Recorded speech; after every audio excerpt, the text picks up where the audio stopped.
What if the government could decide that certain words, certain files, certain computer code simply doesn't qualify as free speech? Because that's exactly what just happened in a major federal appeals court ruling involving so-called ghost gun files. And it has massive implications not just for the Second Amendment, but for the First Amendment. So let's break this down. Hey everybody, welcome back to Guns and Gadgets. This is where you learn about all things Second Amendment, where we defend the Constitution, not political narratives. Today we are talking about a federal appeals court ruling that just declared that not all computer code is protected speech under the First Amendment, specifically in the case involving 3D printed firearm files. This case involves Defense Distributed and the state of New Jersey. And the decision came out of the U.S. Court of Appeals for the Third Circuit. And folks, this one matters. Because when courts start carving out exceptions to speech, especially when it involves firearms, that precedent doesn't stay contained. The case centers around digital files created by Defense Distributed, files that allow individuals to 3D print firearm components. As a reminder, even before the United States of America became the United States of America, people were making their own firearms and firearm parts. It's always been legal.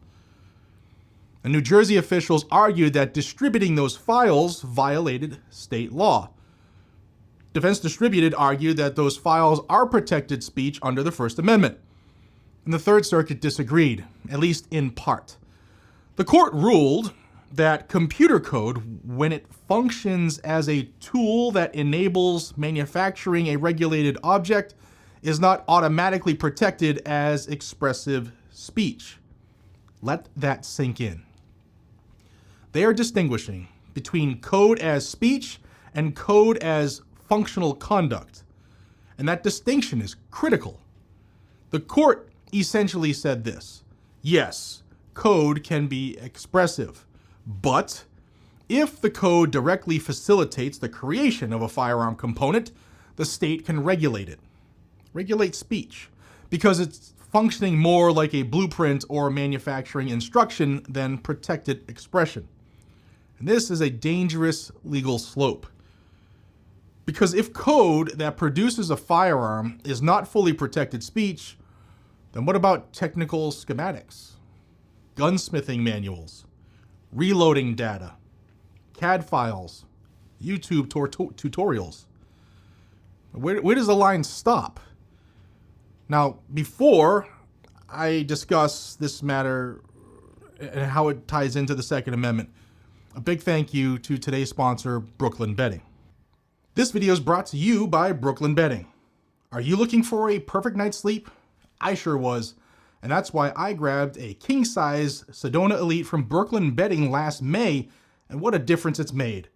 I was on the hunt for a new mattress that was comfortable, helped me sleep better, was cooler, odorless, and was priced reasonably.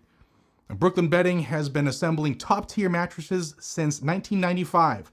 Every mattress is designed and assembled in their Arizona factory and shipped for free right to your door for the best sleep ever. That all adds up to premium materials at a reasonable price for you with no middleman to bring up the cost. They also offer a 120-night sleep trial and a limited lifetime warranty. I grabbed the king-size Sedona Elite because it's constructed with several cooling features, like their unique cooling cover that draws heat out and away from the body, while the top comfort layer of copper-infused memory foam utilizes the cooling properties of copper to prevent me from sleeping hot. And finally, the dual coil system creates breathability and airflow, helping to draw that heat away from my body to keep me cool. And I really sleep better thanks to these cooling factors. I love my Brooklyn Bedding mattress, and I think you would too. And good news, if you're looking for a new bed, check out brooklynbedding.com/GNG or scan the QR code to get 30% off your mattress with code GNG. And let them know that I sent you on their post-purchase survey. 30% off. That's amazing. Thank you, Brooklyn Bedding. Now, let's be very clear. The Second Amendment protects the right to keep and bear arms. But historically, Courts have also recognized that the right includes the ability to acquire, manufacture, and maintain arms. In District of Columbia versus Heller, the Supreme Court recognized firearms in common use are protected. In New York State Rifle and Pistol Association versus Bruen, the court reinforced that modern gun regulations must align with historical tradition. So here's the real constitutional question. Was there any founding era tradition of banning the sharing of instructions for making arms? The answer is no. In fact, the founders encouraged civilian armament, and early America had widespread gunsmithing knowledge, pamphlets, and manuals. Knowledge itself was not criminalized. The First Amendment protects speech, including controversial speech. The government doesn't get to silence speech just because it leads to lawful conduct that they dislike. This ruling attempts to separate expression from function, and that is a very slippery slope, a very slippery distinction. Because books can function, blueprints can function, a chemistry manual can function, and now we're going to decide that instructional knowledge is no longer speech?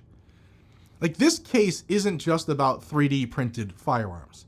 It's about whether digital information tied to firearms can be selectively suppressed.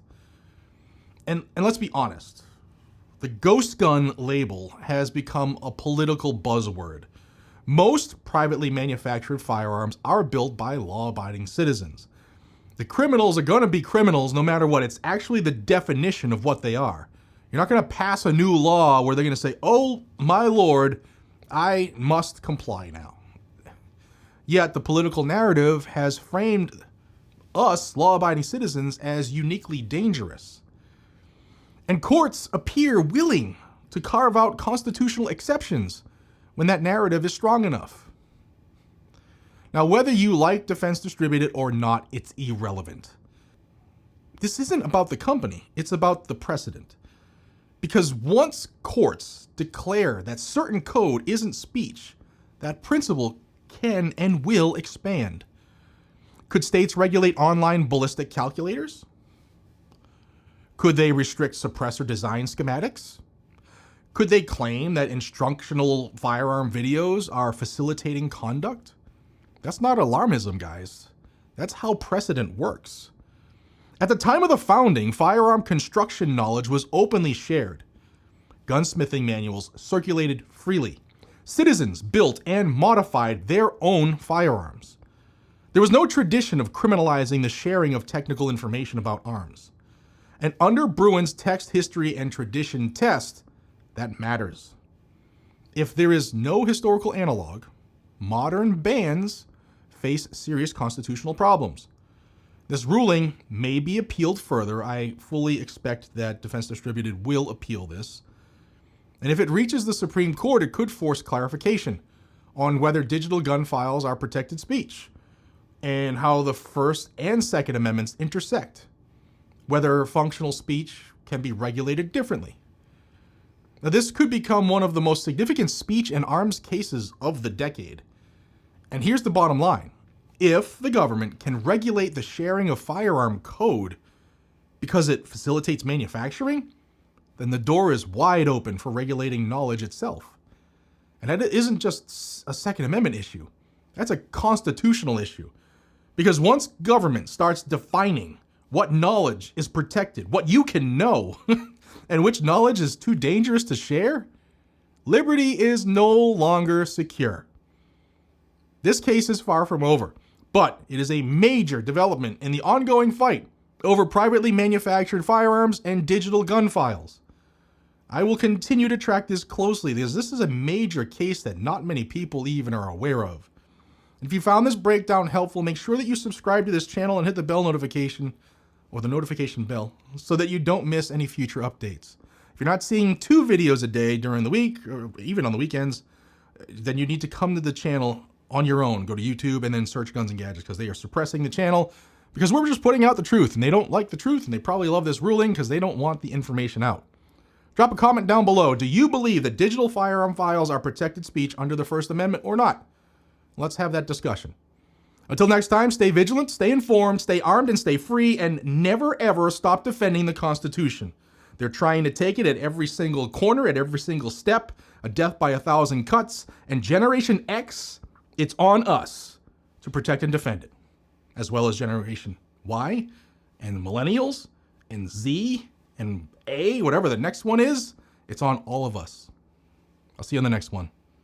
Take care. Yeah, you too, baby boomers.